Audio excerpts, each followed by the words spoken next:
Hey everyone, it's Gamefruitpulp, and welcome back to another Minecraft Building Toronto video. Over the last few weeks, we've welcomed a ton of new members to our community, and with that excitement has come a ton of great questions about the project and the channel in general. So in today's video, I'm going to be taking some time to answer those most frequently asked questions. Let's get right into it and start answering the questions that you all want to know.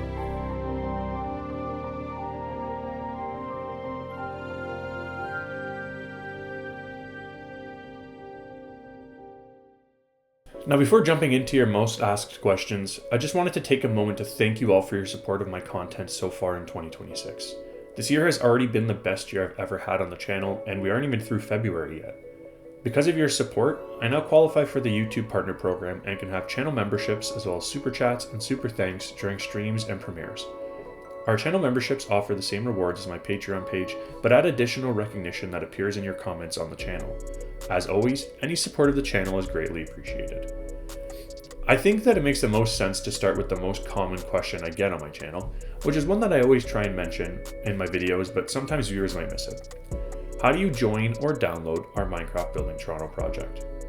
The entire project is not available for download, but it is available to explore on our public Minecraft Java server at BuildingTO.ca.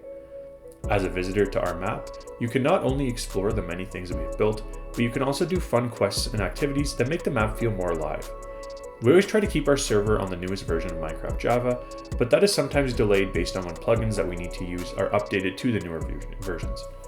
At the time of recording this, we are on the current version of Minecraft 1.21.11. So if you have Minecraft Java, be sure to check out the server for yourself. Now, the next most commonly asked question is more general, but I think that we can touch on it as one total question, and that of course is, when are you going to build ...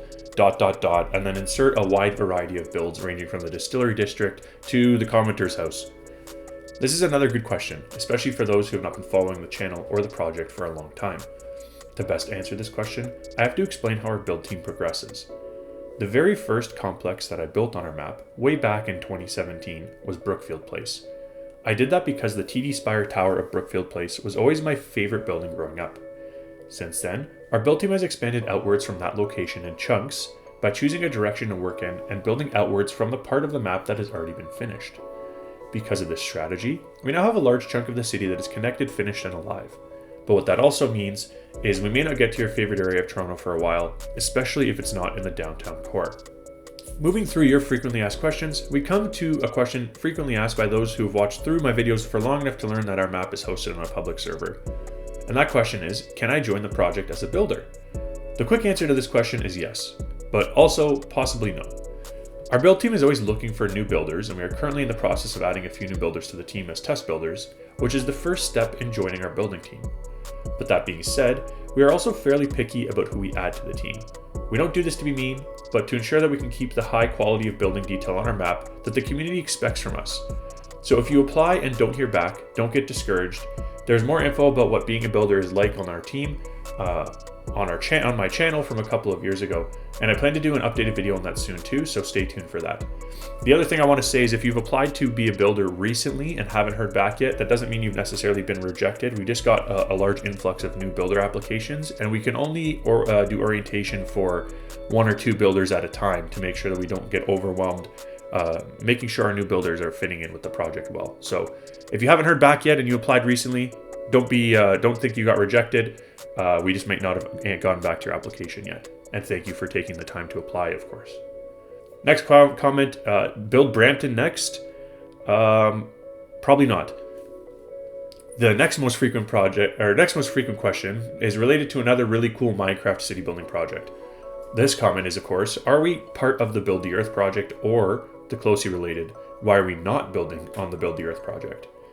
This is another comment that I did a video on a few years ago, but it's not one that many new viewers find, so I think it is definitely worthwhile to explain this in a bit of detail again in this video.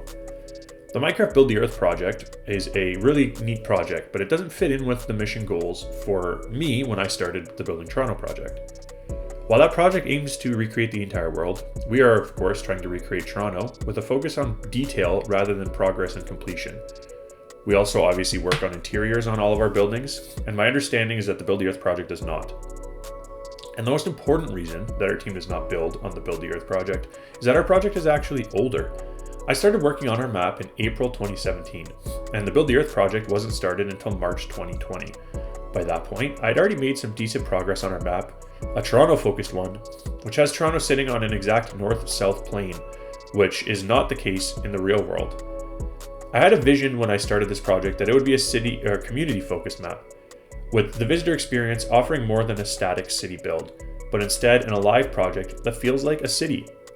We are always striving to make that better, but I feel like this year we have really reached a point where that is becoming a reality, which makes the decision I made to not just become a builder on the Build the Earth project feel like it was the correct one. Next comment, can you guys build Brampton, please?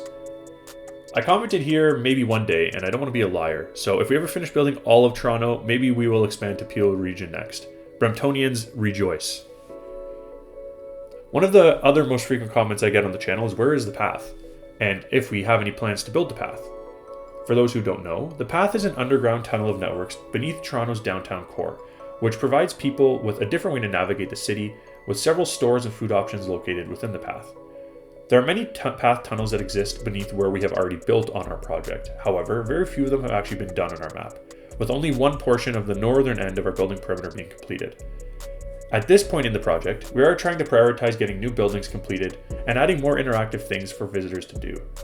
That is not to say that the path will never be finished, because any of our builders are always welcome to work on it at any time, but at this point it's not an area of the map that anyone on the team really has any interest in working on, and I'm not going to force our build team to do something that they don't want to do. At the end of the day, this project is supposed to be fun for everyone involved, visitors, builders, and me too. And that fun will always be my main focus when planning what we are going to work on. For our final question of the video, I will be answering, will we build the city of Brampton? Just kidding. We get a lot of questions on the channel about how we build in such detail and where the information about our buildings comes from. I will eventually do a longer, more detailed video on this, but I did want to give you all a quick summary of our process when we build on our map. I'm responsible for building almost all of the roads on our project, and to do that, I use almost exclusively Google Maps. I use a combination of the satellite layer to get a general idea of what the road setup is, combined with the measure tool to get the dimensions of the road. I then use Google Street View to get a more detailed idea of what the road looks like. When we are looking at the buildings themselves, the exterior building process follows a pretty similar process to the road building process. Some builders use Google Earth instead of Google Maps to use the vertical measure tool. I don't do that. I get my vertical measurements from looking at information pages on the buildings that I'm working on. Also, sometimes due to shadows or just older satellite images available on Google, we can't see what the roof of a tower looks like. To get around that, we try checking with other mapping sites that are available to us, using sites like Bing Maps or Apple Maps. And many people are surprised Bing Maps actually has surprisingly great quality images available for a lot of the downtown. So that's a tool we quite frequently end up going to. Now, building accurate interiors is a more complicated problem for a number of different factors. The most obvious factor is that real-world walls are not a meter thick like Minecraft walls are. Because of that, we are usually forced to make some designer edits to what we build on the inside, but we always do our best to make it as accurate as possible. To do that, we look for any documentation related to when the building was built, things like permits and applications and things of that nature, along with any images or floor plans available from the building's current occupants. Most of the useful information we find when looking for our floor plans is found in real estate listings, which can give us an idea of how to lay out our building's interior. We then combine that with interior images we find to make it look as accurate as possible. And that, in a quick minute or two summary, is how we make the Building Toronto project look as accurate as it does. I'm sure that you will all have more questions for me, so if you do, make sure to drop them in the comments and I'll be happy to answer them. As always, thank you for taking the time to watch. If you're new to the channel and you enjoyed, be sure to hit that subscribe button to catch future content out on the channel. And if you're a returning viewer and you enjoyed, first of all, thank you for your continued support of the channel. If you can hit that like button to help the YouTube algorithm, I would appreciate it. If you're looking for more ways to support the channel, you can check me out on Patreon, or you can now join the channel as a member. And I know that I mentioned it a few times in the video, but be sure to check out and explore our Toronto map for yourself at BuildingTO.ca. Thank you all for taking the time to watch the video. I hope you enjoyed it. My name is Gamefruitpulp, and I will catch you all next time. Have a good one.